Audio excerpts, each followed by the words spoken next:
Thank you, Jen. Welcome, everyone. I hope that you're enjoying the conference, our campus, and our beautiful community of Pueblo, which you could probably see a bit better if there weren't so much snow, but it has its own beauty. I've been to several of the panels today, and they've been outstanding. And before I say a few words about our next speaker, I'd like to point out that I hope you're here in closing tomorrow, because we have some community members who are sitting right in front here that we're going to be thanking. Without their help, we wouldn't have the ICR, and we wouldn't have some of the monies that have been attributed to us. So hopefully you will be here tomorrow. Now, how honored we are to have the man that many call the father of cannabis research here at the conference to present our keynote address. Dr. Raphael Mechoulam is often considered the most prominent figure in the world of cannabis research, as his groundbreaking discoveries are the basis for nearly every piece of research conducted today. His presence at the ICR conference is truly a historical event, and we are deeply appreciative. And now I'd like to bring out our provost, Dr. Rick Kreminski, who will introduce Dr. Raphael Mechoulam.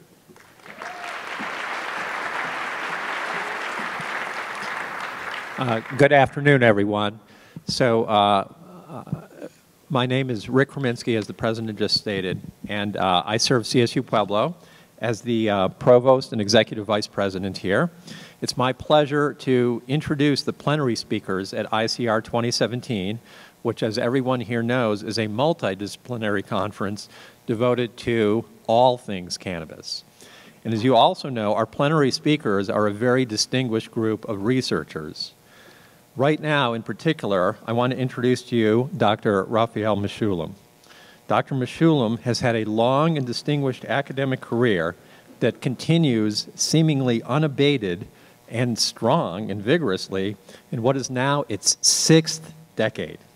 Over this time, according to Google Scholar, he has published hundreds of scientific articles in peer-reviewed journals. I think it's about 400. And this work has been cited tens of thousands of times. I think it's approaching 100,000 citations. He also is inventor on dozens of patents. Born in Bulgaria, Dr. Mechoulam emigrated to Israel at age 18. He received his Master's of Science from the Hebrew University of Jerusalem in 1952, then served in the Israeli army for 3 years, where he met his wife, Dalia, who also is here with us today. In fact, she's right here in the front row. Dr. Mechoulam received his Ph.D. at the Weizmann Institute. From 1959 to 1960, he held a postdoc in the United States at the Rockefeller Institute in New York, returning to the Weizmann Institute before settling at Hebrew University. He was an administrator, a rector, which is essentially the academic provost at Hebrew University for 3 years before deciding that he much preferred research to administration, which is something that I struggle with on a minute-by-minute basis. Other than that distraction, he has been an organic chemist focusing primarily on the chemistry of natural products and has been a Lionel Jacobson Professor of Medicinal Chemistry for some 40 years. Dr. Mechoulam was elected a member of the Israel Academy of Sciences in 1994. Among numerous other honors, he was awarded the Israel Prize in Chemistry in 2000. He received an honorary doctorate at Ohio State. He received a special discovery award from the United States National Institute on Drug Abuse, from NIDA, in 2011. As probably most of you know, Dr. Mechoulam has been associated with virtually all the seminal discoveries in cannabis, starting with the isolation, determination of chemical composition and structure, and synthesis of the major cannabinoids, namely CBD, what was then known as delta-1 tetrahydrocannabinol, then renamed delta-9 tetrahydrocannabinol, or THC, and CBG, the precursor to both. So to repeat, isolation, chemical structure determination, and synthesis of CBD, THC, CBG, and others. And this was all in the early 1960s.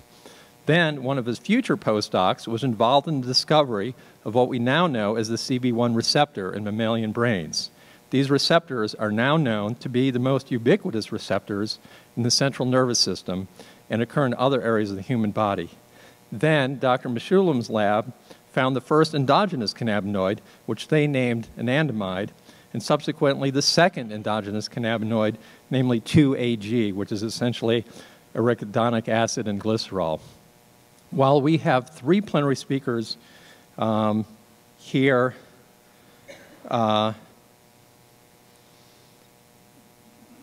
I'm sorry. So that concludes my remarks. So if everyone here, you'll understand why in a few minutes. But in any case, I want you all now to join me in welcoming Dr. Mechoulam to the podium for his lecture. Thank you. Thank you.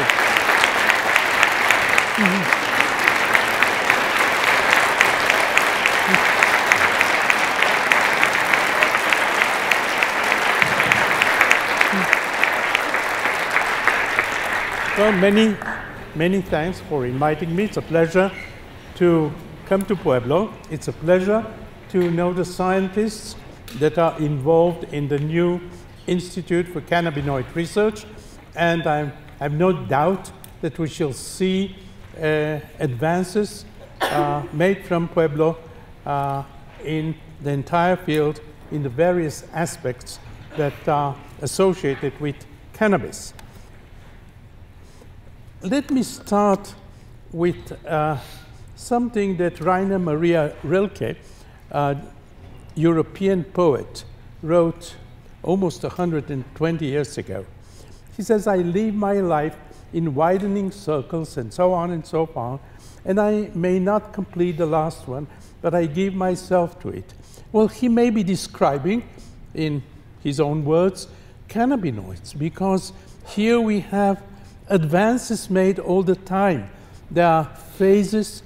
There's an original phase, a later phase, a third phase, and I'll be talking about these phases. So there is always a widening circle of information, of knowledge, and it's becoming more and more important. And to the extent that Nature, probably the major journal in science, had 4 reviews. This is a review that was written by my group, and it shows the brain and cannabis growing out of the brain. Well, this was not such an important topic 50 years ago when we started work. As a matter of fact, I asked for a grant at that point, and I was told by the NIH, well, cannabis is not used in the US. A few musicians use it, but it's used in Mexico. When you have something more relevant, approaches. Well, it turned out that it became relevant next year. I mean, the year following it. People from NIH came over and said, "Are you still working?" And we had, by that time, isolated the main active product, compound, THC in a pure form, and elucidated its structure. And they took it and smuggled it back into the US. They didn't have a license. I didn't know that they were doing it. And it turned out that an important person, maybe a senator, his son had been caught smoking pot, and he wanted to know whether his mind was being destroyed. And NIH didn't know anything about it. They didn't have a single grant in the field. Well, things have changed. And the reason that things have changed, you can see in this slide, which is from a review published by investigators, senior investigators at NIH.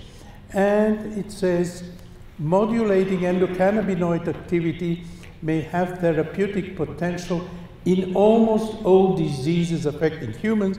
They give a long list and they give references. Now, these are very serious investigators at NIH in Washington. They wouldn't write something so strong if they didn't have the background.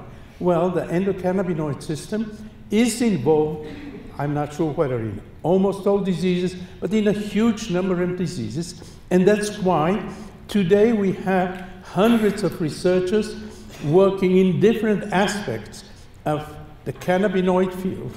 And I will try to show a little bit of things that we have done, other things that other researchers have been doing. Well, I would start by emphasizing that there are, at the moment at least in the way I see it, 3 phases of cannabinoid research. The first phase had to do with the constituents of the plant, THC, cannabidiol, and so on. The second one had to do with the compounds, the cannabinoids that we produce, cannabinoids that are produced in the vertebrate body, in the brain, also in the periphery. And the third phase, most people don't realize that there is a third phase. There are a lot of compounds in our body which are like the endogenous compounds that had previously been looked at. And these compounds affect a huge number of diseases or huge number of physiological states. So I would like to say a few words about all the 3 phases. And let me just start at the beginning, or what I think is the beginning. Many thousands of years ago, cannabis was used both in China and in the Middle East in essentially those fields in which we use them today. It was used as the drug that takes away the mind, another bad definition of getting high. It was used as in neurological diseases, apparently. We're not sure, but it seems to be so. And it was used in some religious rites. Well, this is not so different from what we're doing today. This is something that was published a few thousand years after what I showed you, the Assyrians. And this is the physician of Queen Victoria who wrote a paper. He doesn't mention Queen Victoria, but it was known that he refers to her. Queen Victoria had headaches, very strong headaches, and he used to import cannabis from India because the British cannabis was not good enough for her. Well, now starting with our own work in 1963, quite a long time ago, I'm a natural products chemist. I work on the chemistry of compounds found in plants and animals. And I was a little bit surprised to find out that while morphine had been isolated in the 19th century and cocaine was known also a long time, the chemistry of cannabis was not that well known. People, very good people, had worked on it, but the active compound had apparently never been isolated in pure form, and although its structure was guessed more or less, it was not really known. Now that's not just a chemical problem, because there is no way there is pharmacology or clinical work can be done with compounds that are not well defined. Pharmacology, modern clinical work has to be done in exact terms. And if you cannot actually say we took so many milligrams of something and we know what we're doing and we know the metabolism, well, it cannot be done. So at that point, there were very, very few groups working cannabis. Maybe there were also legal problems. But anyway, when we started work, we got from the police smuggled cannabis. It's hashish.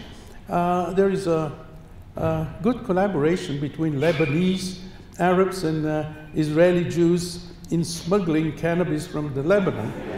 And they show these bags.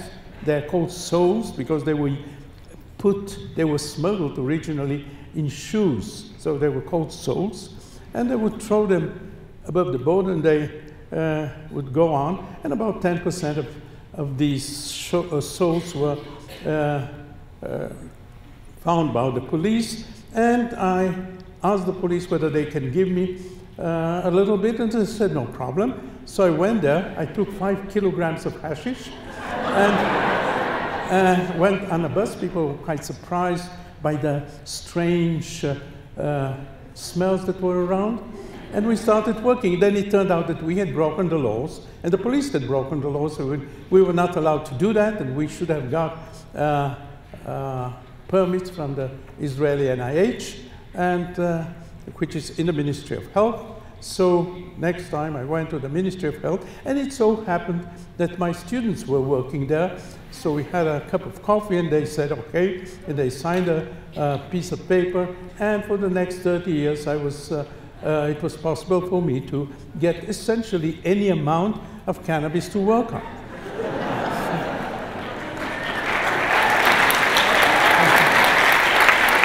So we started working, and then we realized why it had been so difficult to work with cannabis. Turned out that there is a huge, huge number of cannabinoids, compounds found in cannabis. Those of you who remember your high school chemistry will see that many of these compounds present there are essentially of the same structure.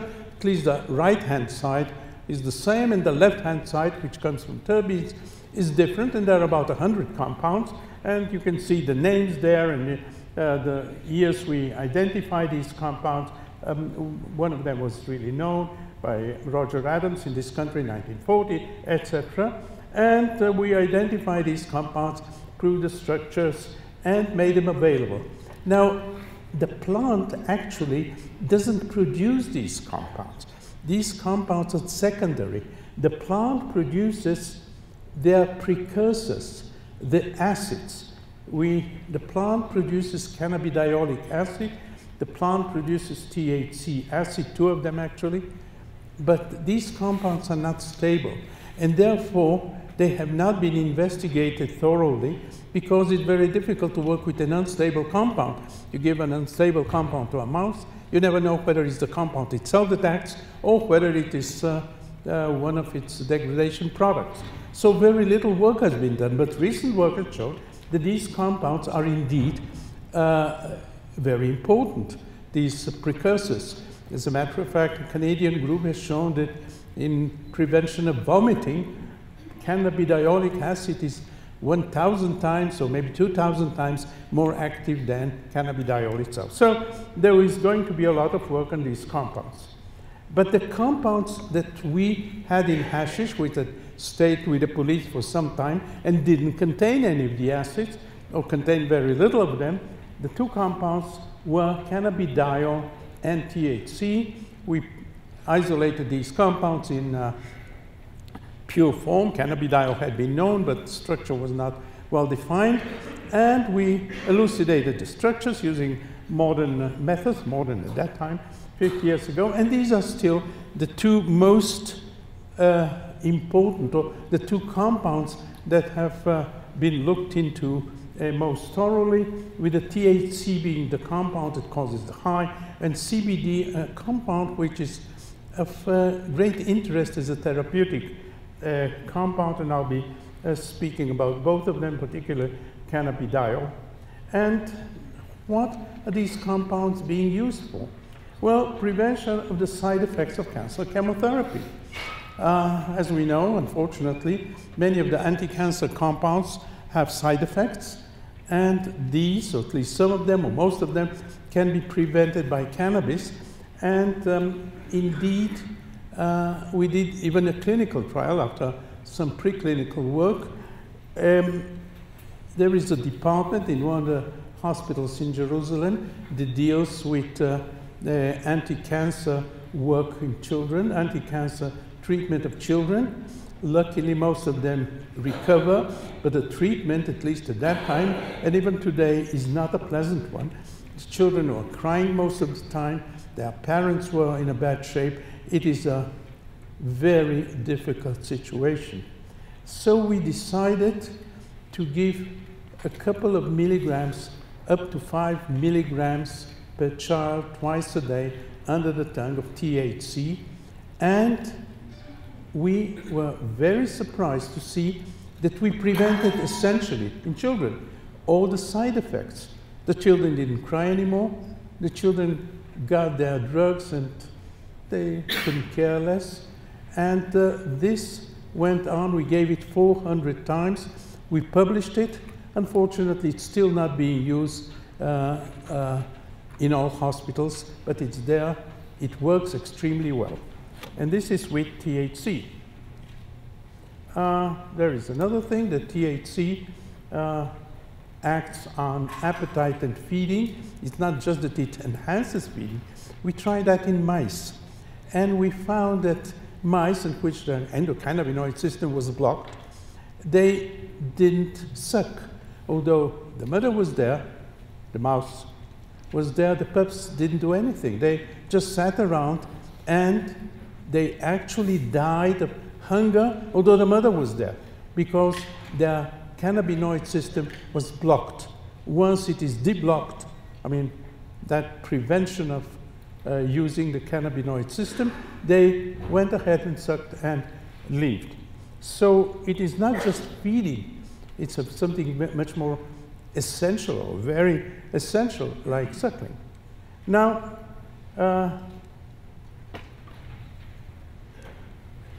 what about cannabidiol? Well, cannabidiol does not cause any of the central nervous system effects of THC. It acts completely differently. There are several mechanisms to which it acts. I will not go into the biochemical details, but it's most definitely acting in a variety of ways, and it is most definitely of a great importance as a medicinal agent. But this has been known for a long time. A new professor at Yale, Professor Rosenthal, and he was in Paris reading medieval manuscripts in Arabic, and he found that the epileptic son of the Chamberlain of the Caliphate Council in Baghdad had epilepsy.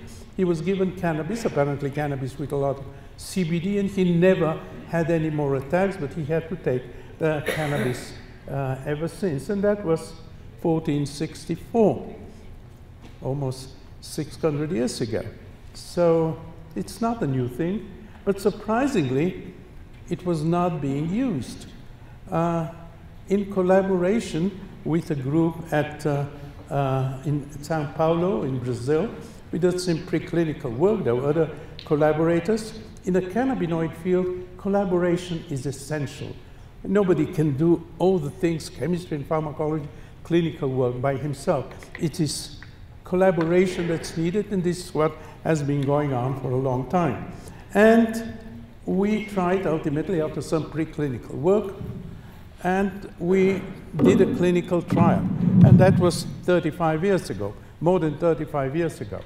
And we found that administering cannabidiol at relatively high doses to patients with epilepsy is very beneficial. We had controls, didn't get the cannabidiol, and we had patients that got the cannabidiol. And out of the 8 patients that got the cannabidiol, 4 had no more attacks.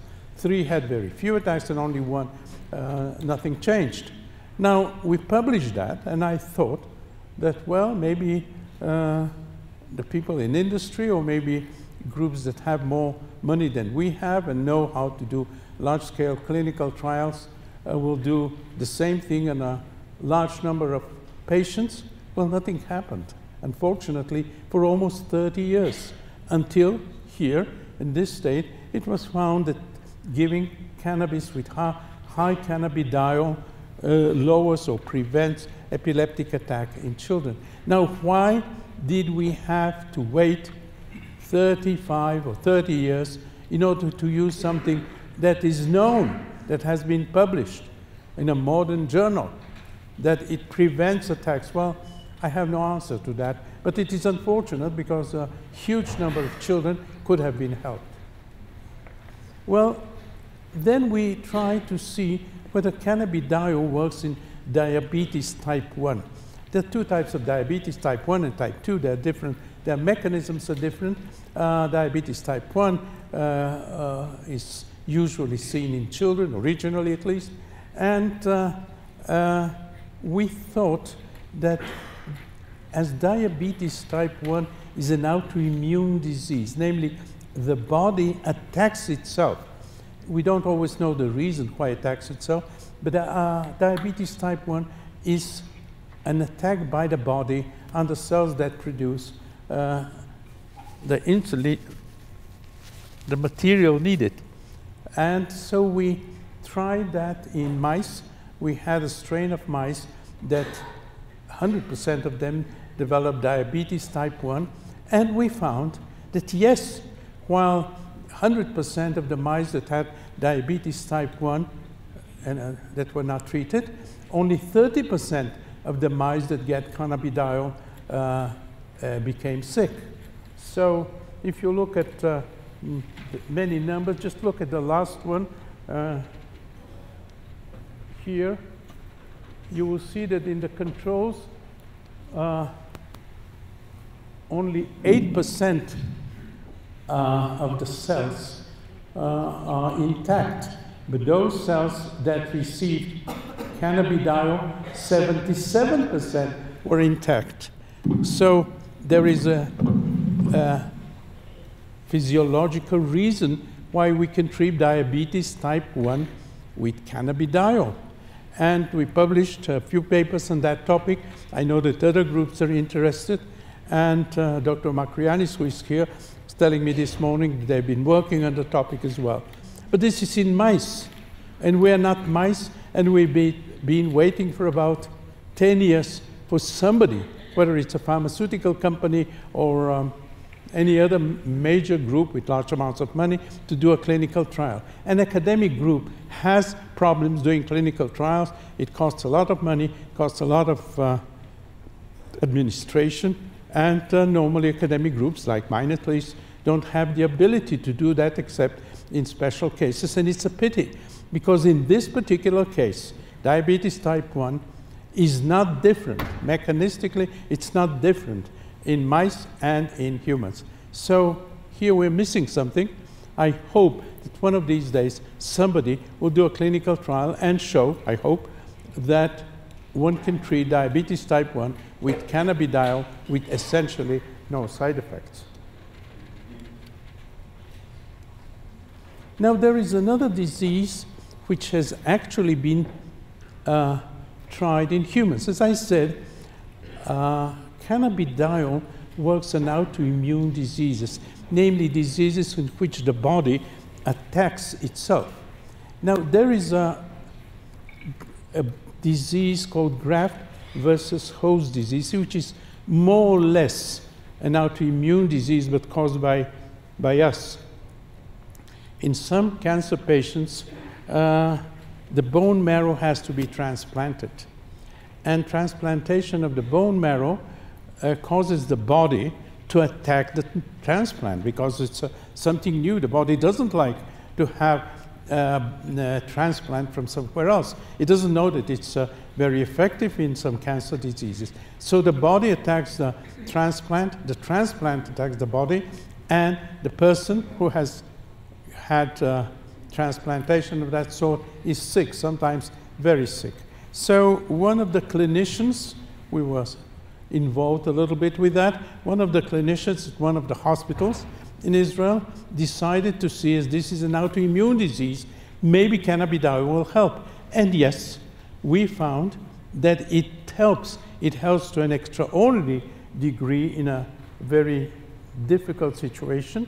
And if you look at the numbers, those patients, and we had 100 patients as controls and 40 patients as the actual patient that got CBD. In the controls, 46% were sick. Of them, 10% were very sick, and some of them died.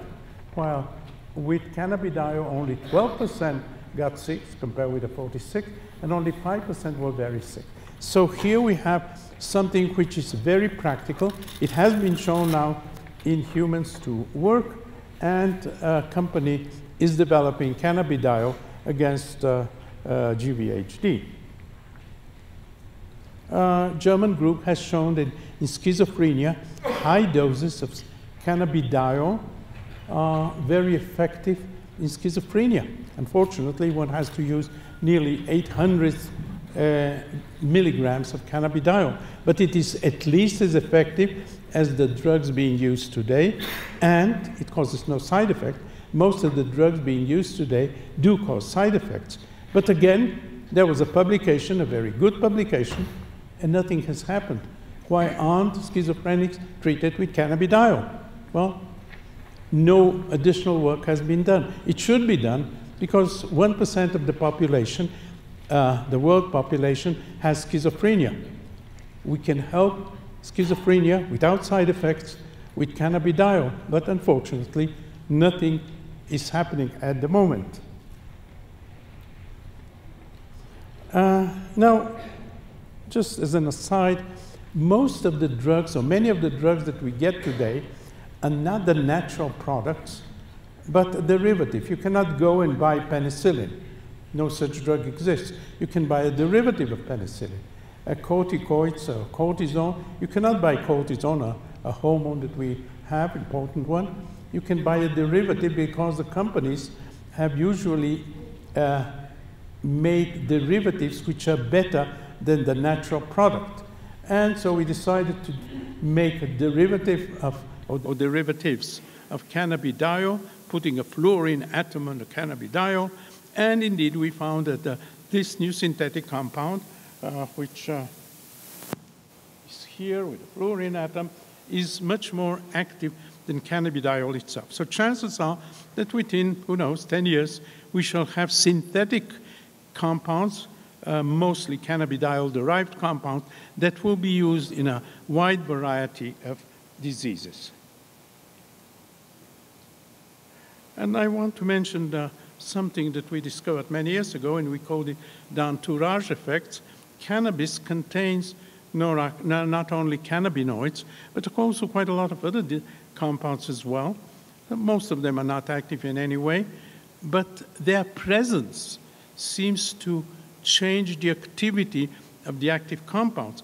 Here we have a situation in which 0 activity plus 1, namely activity, gives not 1, but 2 or 3 or 4.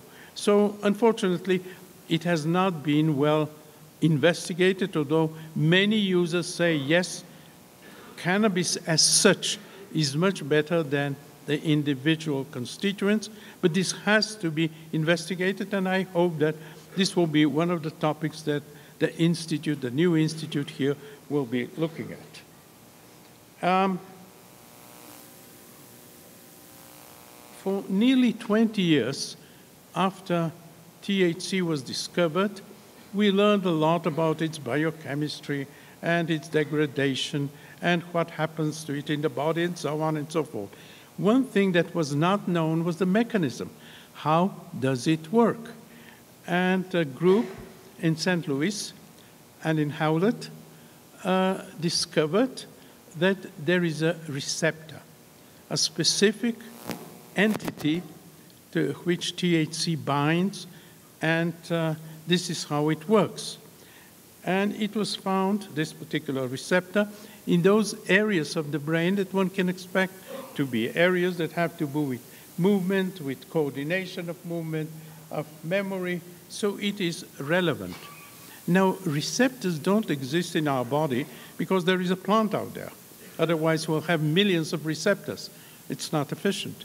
Receptors exist because we produce compounds that affect these receptors, stimulate these receptors. So we went ahead looking for the compounds in the brain and in the periphery that are the endogenous compounds that activate these receptors. And we worked rather hard for several years. 2 or 3 colleagues were involved. One came from the US as a postdoc, another came also as a postdoc from the Czech state. And ultimately, we found 2 compounds which are chemically completely different from THC. You can see those, again, you who remember the chemistry.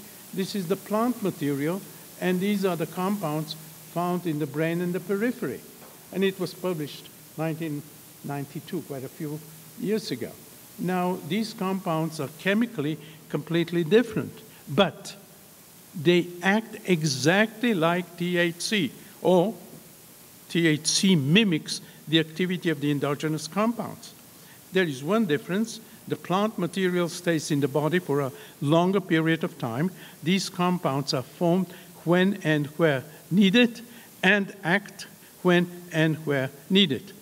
And they are of extreme importance. They have been found in mice not to be toxic. They do just about everything that THC does. And these are important compounds. And there we end. These compounds have never been administered to a human. Now, that's a strange situation. When insulin was discovered in the 20s, almost 100 years ago, within 6 months or a year, it became a drug, a very efficient drug, a drug that's being used up till today as a major drug in diabetes. Today, it couldn't have happened. As I said, neither anandamide, this compound, neither anandamide, we call the compound that we discovered in the brain, anandamide, nor 2-AG, which was found originally in the periphery, have ever been administered to a human, although they are not toxic and they essentially cause no side effects. Again, I hope that one of these days we shall see that. We know that they're active. We know that they act in animals against many diseases, but nothing has been done in humans. Now, these compounds and the receptors and the enzymes that form them or degrade them form the endocannabinoid system, and this system has turned out to be of extreme importance. Actually, the receptors are found in quantities higher than any other receptor in the brain. They are, as I said at the beginning, involved in a huge number of diseases. So I expect that work will go on with the endocannabinoid system. And originally it was believed that they act, as a close friend of mine wrote, they are involved in relaxation, eating, sleeping, protecting, and forgetting. Well, people will say 4 out of these are positive and forgetting is negative. No, forgetting is not negative. We don't want to remember everything. If we go into a major store and there are 500 people, do we want to remember the faces of 500 people that we don't know? Or, in a more serious thing, in post-trauma. In post-trauma, the endocannabinoid system is not developed in patients that have post-trauma, and they don't forget. And if they don't forget the trauma that they endured, they may become sick, at times very sick with post-trauma, because they don't forget. So actually, over the years, it has been found that the endocannabinoid system is involved in a huge number of situations, and you can see the list. And that list was made a few years ago. If I had to make a modern list, I will see probably twice as many physiological states as I have here. Now, I would not go into biochemistry, of course, and so on, but I want to mention one thing. Most neurotransmitters are formed in the body, and they sit on the synapse of nerves. Now, nerves are not just a string going from here to there. Our body wants to regulate it. So the nerves are broken down at many points. These are synapses. And the signal goes, originally it's an electric signal. It comes to the synapse, and it passes on to the next step chemically. So this is a way for the body to regulate itself. One of the regulators is the endocannabinoid system. Anandamide and 2-AG are formed in the postsynapse, the second part of here, of the synapse.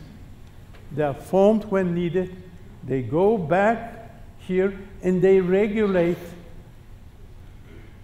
the chemicals that pass on the signal in a nerve. So they are regulators amongst many other things. Now, being a regulator of neurotransmitters means that they are involved in essentially all the effects of these transmitters. So that's one of the reasons they're so important, because they're regulators. But I would not go into details. I'll just go and say a few words about the effects of these endogenous compounds. And for example, we looked at tumor necrosis factor. It's a compound formed in the body that's involved in in quite a few things happening, inflammation, for example. And we saw that these endogenous cannabinoids lower inflammation. This was done first in a test tube and then in vitro, and we saw that most definitely the amount of TNF goes down.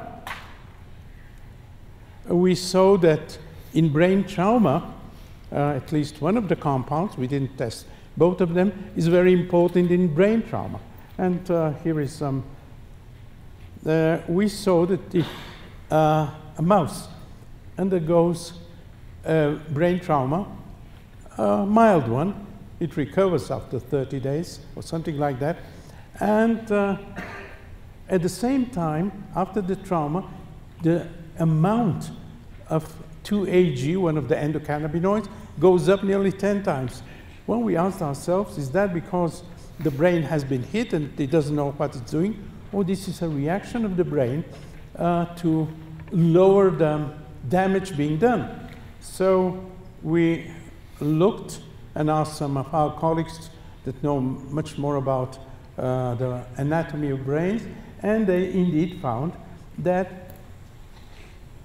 the amount of damage when the mouse got 2-AG was 50% lower than the amount of those animals that did not get 2-AG. So these endogenous compounds, amongst many other things, these endogenous compounds lower the damage due to brain trauma. So here are just two examples. There are some reactions that go through one of the two receptors. As I said, the first receptor was discovered by Alan Howlett, but there is a second one called Cb2, which does not do much in a healthy state. When a person is healthy, it doesn't do much, but it is a very important receptor in many diseases. It acts in parallel, if you wish, to the immune system. Our immune system guards us against many things. Well, the Cb2 stimulation of the receptor does the same, but in other fields. And indeed, we found that it's a general protective system in many, many diseases. And we have synthesized compounds that act only on the Cb2 receptor. And these compounds seem to be of importance, and quite a few companies are developing their own compounds that act on the Cb2. And where does the Cb2 work? Well, quite a long list of compounds. In the heart, in the atherosclerosis, in stroke, the liver, etc., etc., etc. So maybe within the next 10 years, we shall see compounds which are cannabinoid derived, but act on only one of the two receptors, not on the Cb2, which causes the high, but acts only the Cb2 receptor that causes prevention or affects disease states. So this was the second phase, if you wish, of cannabinoid research. The first one was the phytochemicals, namely the compounds that are found in the plant. The second stage is the stage I was describing of the compounds that we form and are of extreme importance in our physiology, and I'm surprised that they were not discovered many, many years ago.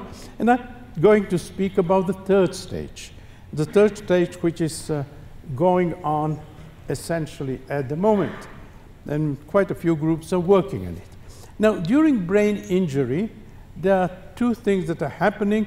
in addition to all kinds of damages that bring neuronal cell death, there is also vasoconstriction. The blood vessels constrict. Now, that's not very healthy because there is not enough blood going there. And we found that the endogenous compounds, as well as THC, open the system and works against the vasoconstriction, but not strong enough. When we look at what's happening during brain injury, there is something going on which is apparently not by the endogenous cannabinoids. So we said, okay, let's look. Maybe we have compounds that work alongside the endogenous cannabinoids. And so we looked at the regulation of vasodilation, of the constriction and vasodilation of blood vessels. And now, our body, those of you who, again, remember their chemistry, our body is lazy. Once it knows how to do something, it will go on and do it again and again and again, using most of what it knows with slight changes. There is a group of compounds called steroids, and the body has a huge number of steroids. This is a steroid, and the body has learned that by making a change here, one gets hormones. By making here, gets corticosteroids. Making a change here, another compound. Making a change there, still other compounds, which are, all of them are very great importance. So we thought maybe this is happening with the endocannabinoid system itself. Maybe we have compounds that are very much like the endogenous compounds.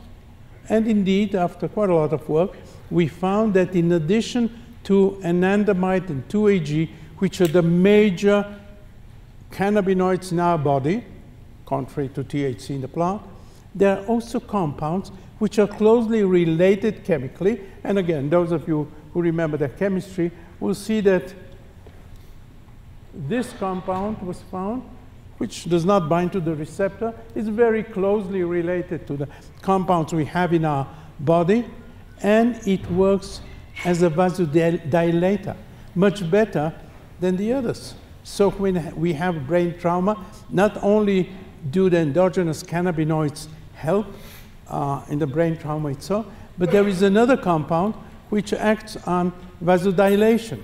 So we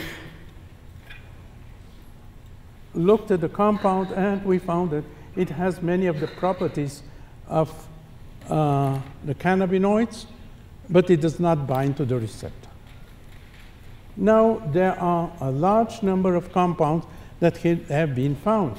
For example, the names won't mean to you much, but these compounds, which are closely related chemically to the endogenous cannabinoids, they are derivatives of fatty acid and amino acid. They do a lot of things. For example, one of them, chemical name is arachidonyl glycine, works in pain in pain. The other one, as I mentioned, is a vasodilator. There are compounds that work as neuroprotective agents. And I'll say a few words about compounds that work quite unexpectedly on osteoporosis. And there are related compounds that also are anti-inflammatory, regulate feeding, and so on. So here we have three types of compounds that act in the same, more or less in the same way. The compounds in the plant, the phytochemicals, CBD, THC, the acids, the compounds found in our body, that our body produces anandamide and 2-AG, and then the body makes nearly 120 related compounds, which do not bind to the receptor. They're not cannabinoid in the sense, but they do a lot of other things, and a huge number of people now are working on these compounds. I'll just give one example and end my lecture with that particular one.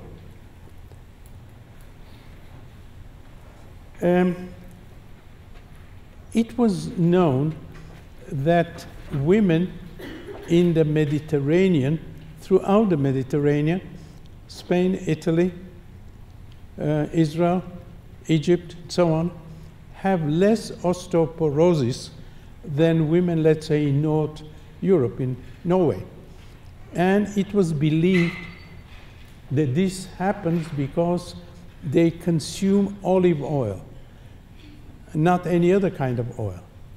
So we thought, well, let's try that. We tried olive oil, not we, I mean, a colleague, Professor Bob, tried to see whether they affect bones.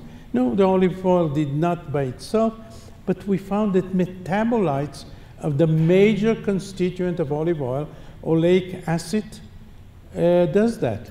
And the compound we found, again, chemistry is to a certain extent irrelevant. It's very closely related to the endogenous cannabinoids. We didn't know that we're working in the endocannabinoid field. We thought that that's a completely different type of research. We found that the compound closely related to the endocannabinoids blocks the destruction of bone in osteoporosis. Normally, our bones are built and destructed in a way that we keep our bones healthy. But after the age of 50 or 60, in women, in men it's a little bit different, in women, the hormonal things are not the same as previously, and they start losing their bones, and all of them, all women should have osteoporosis, which is not true. Only part of them do. And the reason for that is they produce compounds of this sort, the compound that you can see over there, and this compound, again, very closely related to the endogenous compound that we make in the cannabinoid field.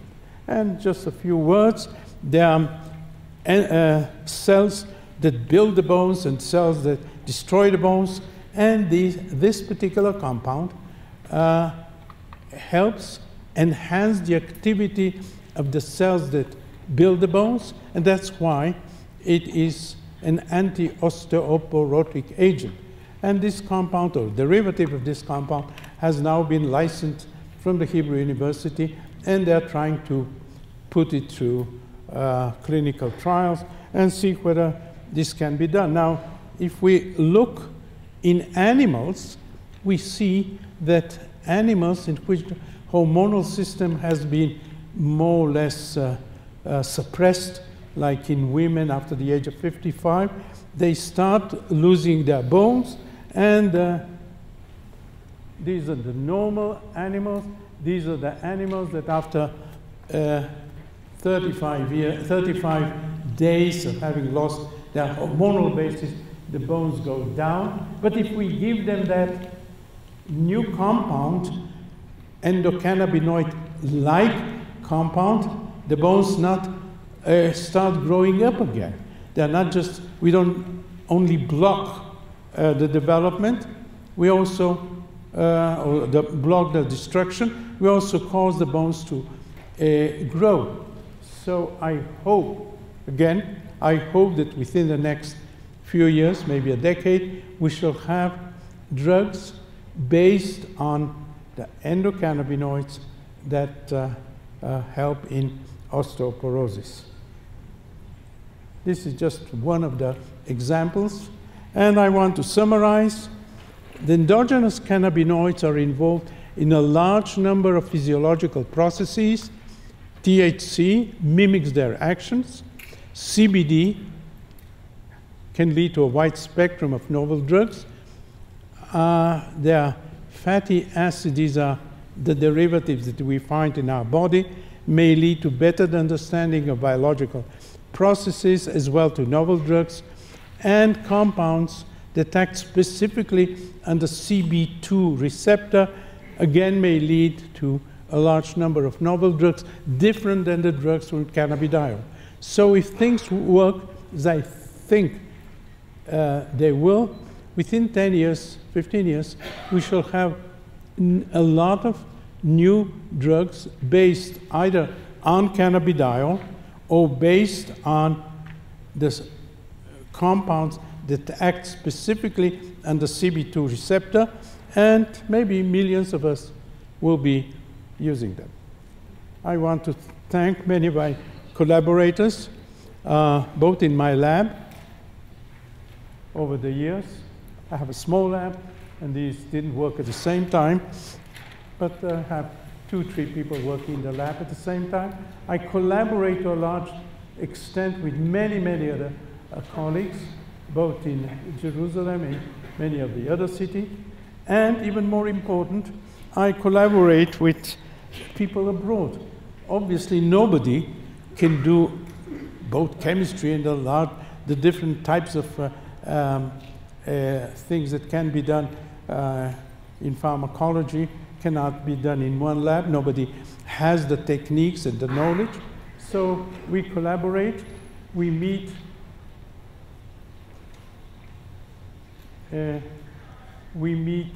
on and off at meetings, and you can see that from the UK to all kinds of countries, and we discuss, for example, last year we discussed some problems of addiction, and we now have a paper submitted showing how cannabinoids can lower addiction in certain areas. And I have visited most of these places, excellent places to visit, beautiful places. I haven't been in one place, which is Siberia. They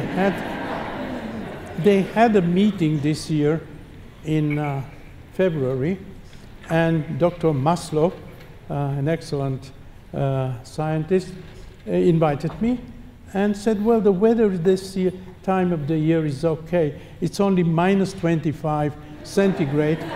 Not usually we have minus 35. Well, I said, thank you, and I thank you. And thanks for attending my lecture.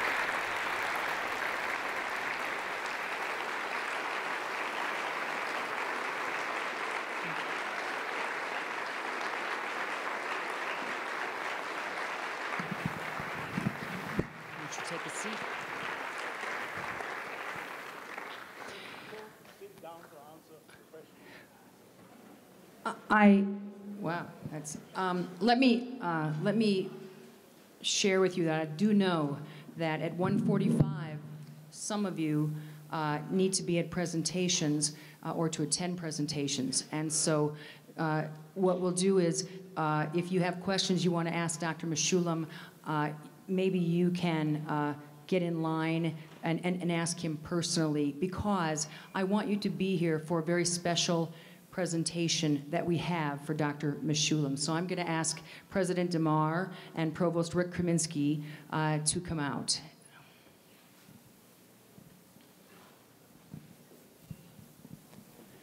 And I had started to accidentally say this when I was introducing Dr. Mechoulam. So while we have 3 plenary speakers at ICR 2017, all eminent researchers, this particular address has special meaning for the Institute of Cannabis Research here at csu-pueblo. This is our first annual conference. Each year we will have one plenary address of particular significance, which will be known as the Mechoulam Lecture. So in fact,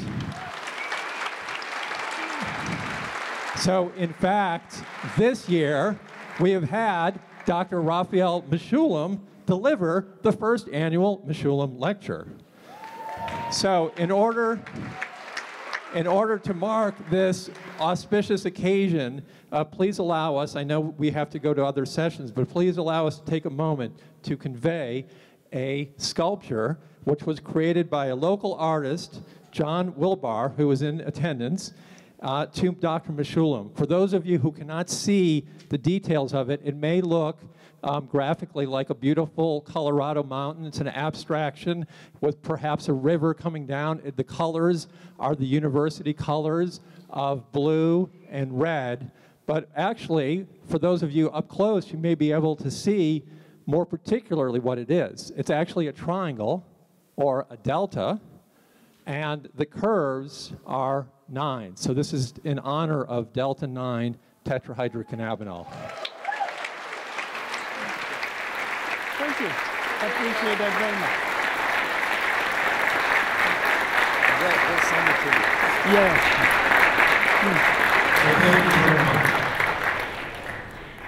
I was just told that it will be sent to me. I don't have to carry it from one place